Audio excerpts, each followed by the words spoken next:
السلام علیکم۔ 20 منٹ کی خوفناک کہانی۔ آخری اذان کے بعد بارش تیز ہو رہی تھی۔ آسمان پر کالی گھٹائیں اس طرح چھائی ہوئی تھیں جیسے کسی نے رات کو وقت سے پہلے بلا لیا ہو۔ احمد کی گاڑی سنسان سڑک پر خراب ہو چکی تھی۔ موبائل کا سگنل غائب۔ آس پاس کوئی آبادی نہیں۔ دور اندھیرے میں ایک پرانا سا گھر نظر آیا۔ ٹوٹی ہوئی گھڑیاں، زنگ آلود گیٹ اور صحن میں جھکا ہوا برگر کا درخت۔ احمد نے خود سے کہا، بس بارش رکنے تک وہیں ٹھہر جاتا ہوں۔ گیٹ کو دھکا دیا تو وہ چیختی ہوئی آواز کے ساتھ کھل گیا۔ صحن میں قدم رکھتے ہی اسے عجیب سی ٹھنڈک محسوس ہوئی، جیسے ہوا نہیں بلکہ کسی کی سانس اس کے کانوں سے ٹکرا رہی ہو۔ دروازہ آدھا کھلا تھا۔ کوئی ہے؟ احمد نے آواز لگائی۔ کوئی جواب نہ آیا۔ وہ اندر داخل ہوا۔ ہال میں پرانا فرنیچر سفید چادروں سے ڈھکا ہوا تھا۔ دیواروں پر نمی تھی، نشان اور ایک ٹوٹے پھوٹی گھڑی تھی جس کی سوئیاں ٹھیک 12 بجے پر رکی ہوئی تھیں۔ اچانک پیچھے سے دروازہ زور سے بند ہوا۔ احمد چونک کر پلٹا۔ ہوا ہوگی، اس نے خود کو تسلی دی۔ وہ سیڑھیوں کی طرف بڑھا تاکہ اوپر سے کوئی ٹارچ یا فون لے کر چارج کرنے کا سامان مل جائے۔ جیسے ہی پہلا قدم رکھا، لکڑی چرچرا اٹھی۔ اوپر پہنچ کر اسے ایک کمرے سے ہلکی سی روشنی آتی دکھائی دی۔ دروازہ آہستہ سے کھولا۔ کمرہ خالی تھا، بس ایک آئینہ دیوار کے ساتھ رکھا تھا۔ احمد آئینے کے قریب گیا، اپنا عکس دیکھا، بھیگا ہوا، تھکا ہوا، پریشان۔ لیکن آئینے میں اس کے پیچھے کوئی کھڑا تھا، ایک لمبا سا سایہ۔ احمد فوراً پلٹا، پیچھے کوئی نہیں تھا۔ دروازہ آئینے کی طرف دیکھا، سایہ اب بھی موجود تھا۔ وہ آہستہ آہستہ اس کے قریب آ رہا تھا۔ احمد کے دل تیزی سے دھڑکنے لگا۔ اس نے آنکھیں بند کی، گہری سانس لی اور دوبارہ آئینے کی طرف دیکھا۔ اب آئینے میں صرف وہی تھا۔ میں پاگل ہو گیا ہوں، وہ بڑبڑاتا ہوا چپ ہو گیا۔ اچانک نیچے سے کسی بچے کے رونے کی آواز آئی۔ احمد کے قدم جیسے زمین پر جم گئے۔ رونا سسکیوں میں بدل گیا۔ امی امی، اتنی دردناک آواز تھی کہ احمد خود کو روک نہ سکا۔ وہ تیزی سے نیچے آیا۔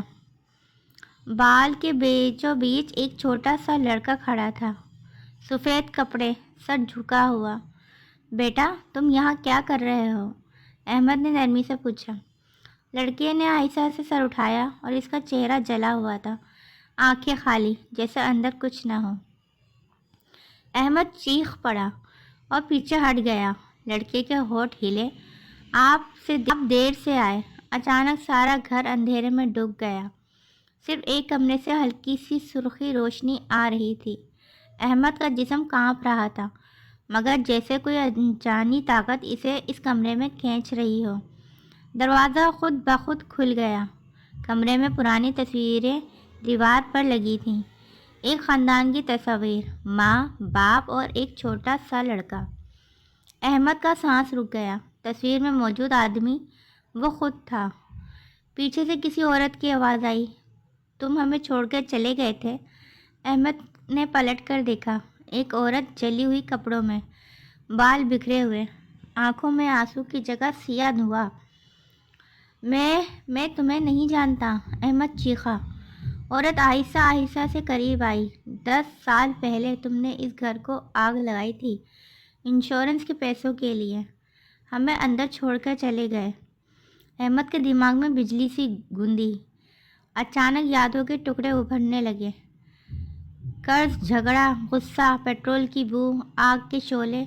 نہیں، میں ایسا نہیں کر سکتا۔ لڑکی کی آواز گونجی۔ آپ نے دروازہ باہر سے بند کیا تھا ابو۔ احمد زمین پر گر گیا۔ میں نے جان بوجھ کر نہیں کیا، میں ڈر گیا تھا۔ عورت کی آنکھوں سے دھواں نکلنے لگا۔ ہم بھی ڈرے تھے۔ کمرہ اچانک آگ کے شعلوں میں بدل گیا۔ دیواریں جلنے لگیں، دھواں بکھر گیا۔ احمد چیخا، دروازے کی طرف بھاگا، مگر دروازہ غائب تھا۔ ہر طرف ایک لڑکا اس کے سامنے کھڑا تھا۔ آج آپ دیر سے نہیں آئیں گے، شعلے احمد کو گھیرنے لگے، اس کی چیخیں گونجنے لگیں۔ اچانک سب کچھ خاموش ہو گیا۔ بارش رک چکی تھی، صبح ہونے لگی۔ گاؤں کے اچانک لوگ اس ویران گھر کے پاس سے گزر رہے تھے کہ انہیں دروازہ کھلا ملا۔